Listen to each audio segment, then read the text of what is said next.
evening, whatever time of day it is that you're tuning in to listen to us this morning.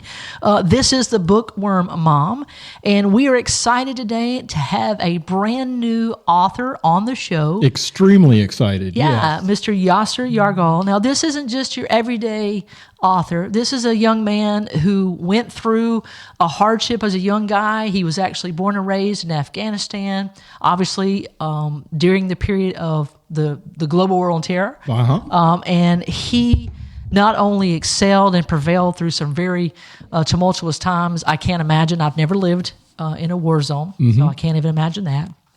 But a few things about him is that he is a former Afghanistan Army major. He is also a graduate of the United States Ranger School, which is nothing to slough off. No. As well as having graduated from the U.S. Army Airborne School. And he has written a fantastic book. I've seen some of the clips and snippets of it on his Substack. The book is going to be entitled Unsabotaged, Breaking Every Limit. So today I would like to welcome to the show Mr. Yaser Yarghal.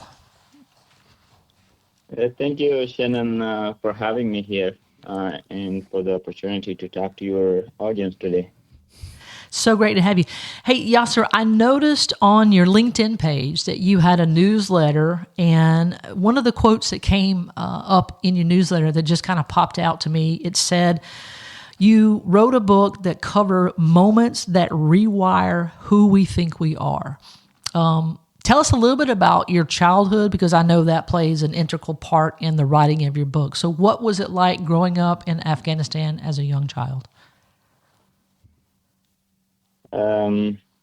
So in Afghanistan, my life was completely different than what we have here, people living here in Western countries. I was living in a village that we did not have a school at all. It was before the previous government, the Afghanistan Islamic Republic, before NATO came to Afghanistan. It was the Taliban regime that I realized that we did not have schools, and I was growing up, and my dad was teaching me whatever requirement he was thinking that I have to be prepared for the world. So he was teaching me schools at home. And then we were living in the border of Pakistan. Yes. It is host province close by to Pakistan border there, and we had a school 2 hours away from my house. Wow. And yeah, that was Pakistani school. And my dad decided, because we were also financially struggling, we were just living with a very basic living. We were still not prepared to, my dad was not prepared to pay me and my brother to send us to that school, because that was a private school and we were supposed to pay for that. Wow. Now, I understand, Yaser, that you told a story that I think your father basically called you lazy, and you went on to demonstrate that you were anything but. Again, folks, if you don't understand the difficulties of finishing a school like the Ranger School that he finished, and not only did he finish, he did it the first time through. He didn't have to go back and go through a second time because he flunked something or he got injured. So what was it that inspired you to kind of prove that your dad was wrong? You're not lazy. You're actually a smart young man, and you have a bright future ahead of you, and it's not to be a dentist. I think that was what your initial goal was. You're going to be the dentist for the local population. Is that correct? Yes. This is a moment that I have never talked about that to anybody, and that's the reason I'm writing a book. I want to. If I just say my dad was told me lazy, probably my dad will hear that one day somewhere, and he will be not feeling good. So I wanted to put that in the right content to make sure that everybody understand why he was telling me lazy and why I tried to prove him wrong. Yeah, maybe Um, he was thinking you were more unmotivated. Um, yeah, so the thing was, he was paying schools, like the school fee and everything for my younger brother, and he was trying because he was teaching me from very young age, and he was not teaching my brother from that age, and he decided to keep that momentum with me and keep my other brother who was not taught by my father to send it to that school. And also he was kind of a little bit, I believe, he was better than me in school in those days for some reason, because I had another load from my home too, like I was working in the field and like the farms in uh, feeding animals and things like that, and also working with my dad nighttime to study my school. was your father? And Did your father speak English at the time? yes, my father speaks English, not pretty good, but he can read very well, and he has a lot of study in like everything he's studying it in English. Right, So that's why his conversation is not good. If he's talking to you, you will think like he probably not understand, but his education, like reading skills and all those understanding concepts are very right. good. Now, what is your So native language? Is it Pashto? Is it Farsi? What do you Pashto, yeah, Pashto? yeah, we speak Pashto, yes. Fantastic. So So one that day, makes your story even more impressive. That you really grew up in a home that was somewhat bilingual, but he was learning English, I guess, at the same time he was teaching you English. So that's pretty impressive. yeah, that's exactly what it was. Sometimes he will have his own dictionary and working on his own things to make sure that he understands the tenses and all those grammar and grammar things and teach it to us. And there was a lot of things that he teaches wrong too. Like I realized later, like that was not sound like that you teaching me. And he was saying, at least they teach something. Sure, Yeah. sure. Well, I know you have a story that you talk about when you were in seventh grade that NATO forces had just arrived in Afghanistan, and you talk about one afternoon some soldiers coming, and among the soldiers are women in uniform, and that was a bit of a surprise for you. Can you tell us a little bit about that? Oh yeah, this was a time when it was a little bit after like the U.S. Settle, and then they start moving around the country, meeting with people. And one morning, it was like noontime, maybe like 12 o'clock, 1 o'clock, and we got the trucks. If you see that truck in my picture, that was how the trucks will look like. Like a lot of trucks were around our school, Wow. and all of the students come out and talking to them, and I was talking to them too. And one of the guy, and they had women like soldiers, and they were taking picture everywhere. And we come up like with a team, a couple guys, our friends, and we were talking with a soldier, and he asked a question, and he first asked us, "Do you guys want to go America?" And we said, "Yes, we go. We do want to go America." That we were kids, and he was just making us to have a conversation with them. Right. And yeah, and then he said, "If you want to go to America, you have to be, flight attendant or something like it's far away. There's oceans," and he was explaining that way. And he said, if you want to be a pilot, like a flight attendant or someone, uh, you have to know, you have to be better educated. That's how he explained it. And then he asked, what you guys wants to be, and everybody answer different question, like different way of answers. And even I was thinking before that, I was thinking that I'm gonna be in my father place doing pharmacy in my village. That's what I was prepared for Right. from my, yeah, society. And then I replied that because he explained that if you want to go to US, you have to be a pilot. I think that's why I come up with this answer. I told them that I want to be a pilot, Wow. and yeah, and then he asked me that question and says, named the planets. How many planets do we have in the solar system? And then I replied in those names in Pashto because we were in seventh grade and we were exactly in those lessons Right. that those planets. Yeah, so I repeat those seven planets in Pashto, and he called for a translator. He was around somewhere there, and he come, and the translator was struggling to translate that as well, but he Right. translate and they accept, yeah, and they accept it like, oh, you said it right, and then he said, give me a high five, and then said, good job. Well, here, and maybe there as well. There's been discussion that Pluto is no longer a planet. So I don't know if you had Pluto as a planet then or not.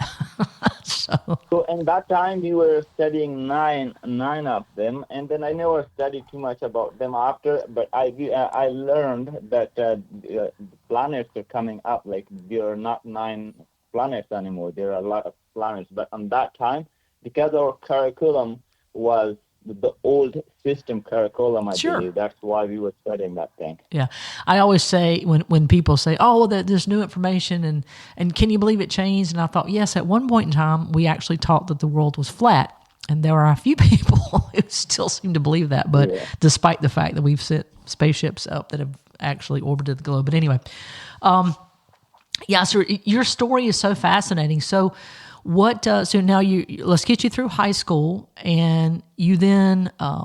Do you go right into like a commissioning program in the Afghanistan Army, or do you have to enlist first and then you get commissioned? How does that program work with the Afghanistan military?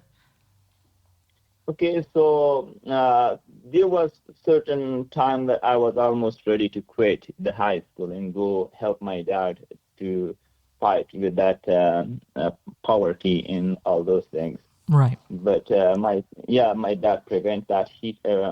So one day I wasn't going to school.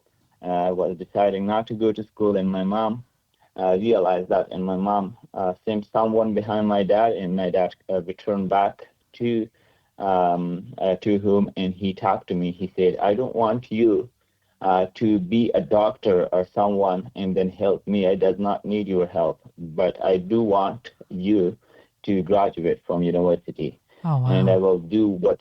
Yeah, and he said, "I will do whatever you want, whatever I can do for you." And then that moment, he never talked to me like that way. He will just tell me like, "Okay, take your stuff and go to school." That's how he gonna tell me. But in that day, he does not say that way. He said, I will pay, I will do whatever I can do, but just keep going." That was my grade 12. I was going to high school to Kabul, and I was in dormitory, but I was struggling financially. And I was not happy. I was trying to help my dad. And then, when I was in Kabul in high school, I saw those military guys. I was thinking about military from very beginning, like grade 7, grade 8 in that time. Right. But when I was in grade 12 and 11 in Kabul, the cadets coming from the military academy, Yes. we were watching them, and then we were having discussion with them. So they described the system, how you can get into the military academy. It was very tough to get in I'm because sure. you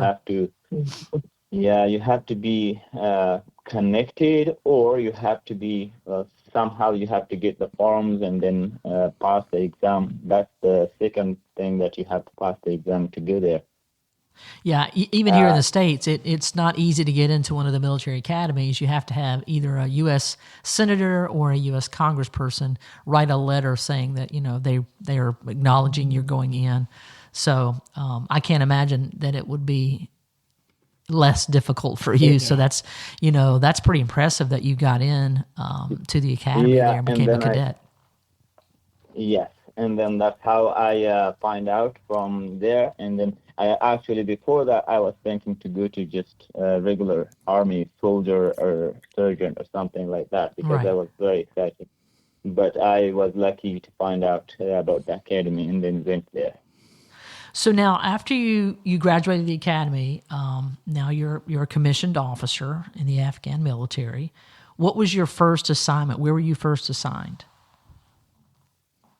So that is my first assignment was to MOD, Ministry of Defense, and we went through a certain way of hiring or assigning. They put when we graduate, but because that was there was some type of like the I would say corruption way people was using when they graduate. Like everybody was running behind someone to hire them in a safe and peaceful place. Sure.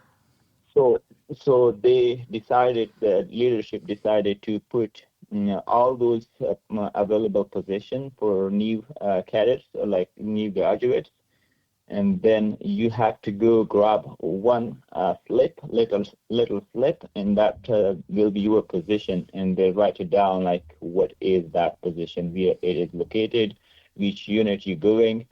So they will just put your name and roster number, and then they will send you to there. So that's how I was selected, and we went to many. So my first job was the security brigade for MOD, Ministry of Defense in Kabul. Oh wow. Wow. So now tell us about what led to you actually getting to go to the U.S. Ranger School. How'd that come about? Yeah, this was the toughest thing, and I never thought that I will be going to United States. Not even thinking about Ranger School, even going to United States was not even imaginable for my level of like I was from very lower class of the I will say from Afghanistan, and when that things come up, when I went to the Ministry of Defense, people were talking about scholarship to United States, and then I was asking about that too. So in our with our training officer, I was kind of connected, and I talked to him, and he said the brigade training officer, he was friends of me, and he said if I get any scholarship from MOD, I will put your name in it Wow. for the test. Wow. Which And means you impressed he him. put me, yes, and he said, I'm pretty sure you will be able to pass it. And then he put my name in that list, and there was a long process, um, giving some test, English test, and things like that. And then I was selected, and they sent me to DLI, Defense Language Institute, at the first. And before that, before I become selected, you have to take signature from the leadership of the brigade. Right. And those brigade leadership, uh, they were arguing with me at the beginning. They said, we sent a lot of people and they just go there and come back without any achievements. And if you are one of those, we don't want anybody to go. We need you here. Right. I And I got was, yeah. So yeah, no pressure. yeah, Yeah. So no pressure. yeah. Wow. And then So now what you went in? You were what class were you? Do you remember your class number?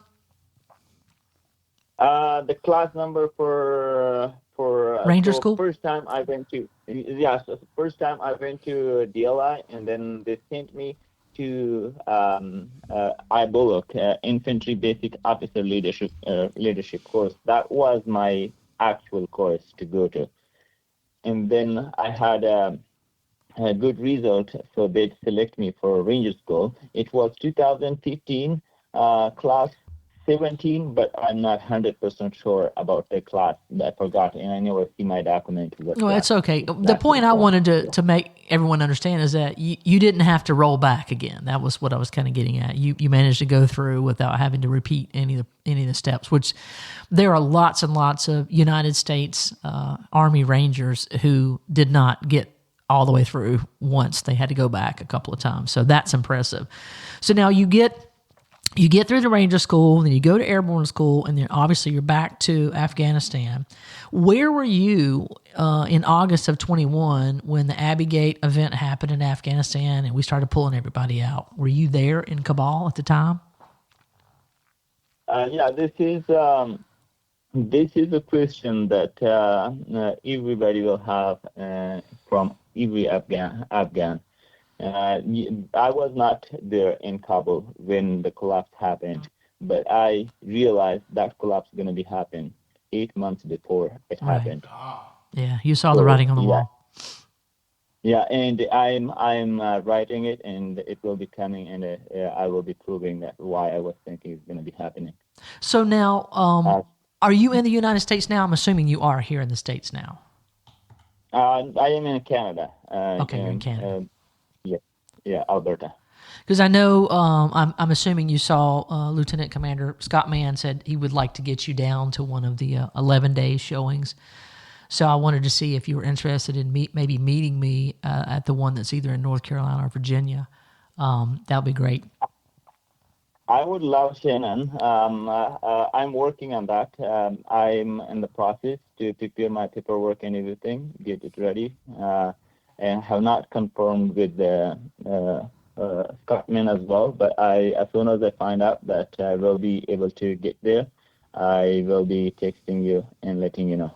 That'd be great. Yeah, because I think Scott has done so much work for veterans, and particularly for Afghan veterans, and obviously the Pineapple Express that he put forward to get some of our Americans and allies out of Afghanistan at that time when everything was falling apart and our government was not holding up its end of the deal. Now, your book is called Unsabotage because you felt like, if I understand correctly, growing up, there were a lot of obstacles, obviously. I mean, I can't even imagine. But yet you managed to overcome all of those things. And so those moments that do, as you said, rewire who you think you are, those are critical. And I think your statements really parallel what Scott has said about things like The Generosity of Scars, which is his newest book, where these experiences aren't meant to be obstacles you can't overcome, but they're meant to be obstacles that once you climb on top, you're at the top of the mountain.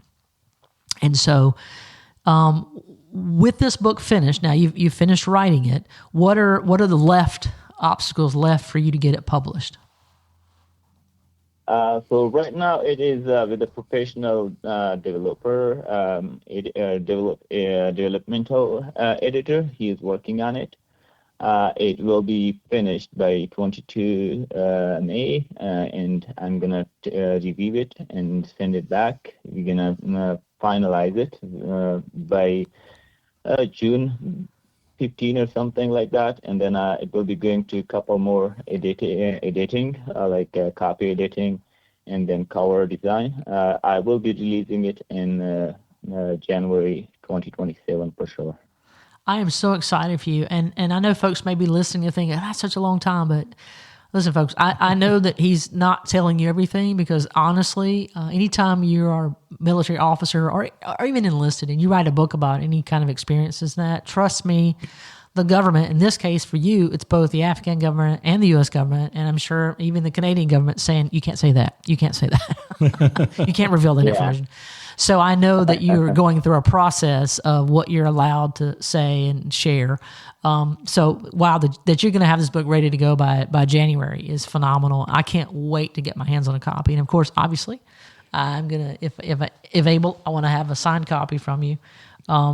But just as I said, folks, if you want to go to his Substack and check out some of the information, we're going to include that link to his Substack so you can kind of get a little bit of an insight into what this book is going to be about. And please, as soon as the book comes out, support Yaser. Go on there and follow him, subscribe to his Substack. We need to do a better job of lifting up our veterans. And absolutely, yeah. Yaser, I'm so thankful that you were able to survive that whole ordeal. Is your family, are they also there in Canada with you, or are they still back in Afghanistan? I'm very careful with this information. Understood. The situation or Understood. Yeah, but I do have my what they call my kids and my wife here, and sibling not here yet. I understand. I know, and for those that don't understand, sometimes the current regime in Afghanistan is not very friendly to families and friends who are behind while others are abroad. So I completely understand, and I hope I didn't say anything that would in any way draw attention unwarranted for the folks you have back home in Afghanistan. Yeah, sir, I deeply appreciate your taking the time to share this information. And I tell you what, hopefully come January, and I've had a chance to read through your book, we'll do another one and we'll update everybody on, hey, now it's out and here's a link to go purchase your own copy. But I just want to wish you all the best. I look forward to hearing again from you via text when you find out if you're going to get to come to this. I'd love to be able to support you in that if you have an opportunity to come down and meet Scott and attend it. Any final words of encouragement you want to send out to folks who are listening? Thank you, Shannon, for all the kind words that you said, and for your audience already about my book.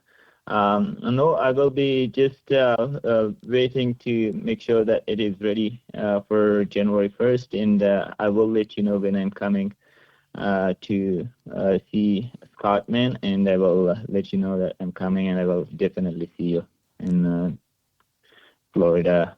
You said you're living in Florida, right? Well, I'm actually in South Carolina for just a few more weeks, if you will, and then we'll be PCSing permit change of station to Hawaii. My husband's already there. Our son's graduating high school the end of this month. We feel so sorry for you to have right, they're really sad about that. So yeah, I'm trying to get Scott to bring his production of 11 Days out to Hawaii, so I may be able to coax him out there. And if that's the case, maybe we get you to Hawaii. You can come out there and see the tropical isles.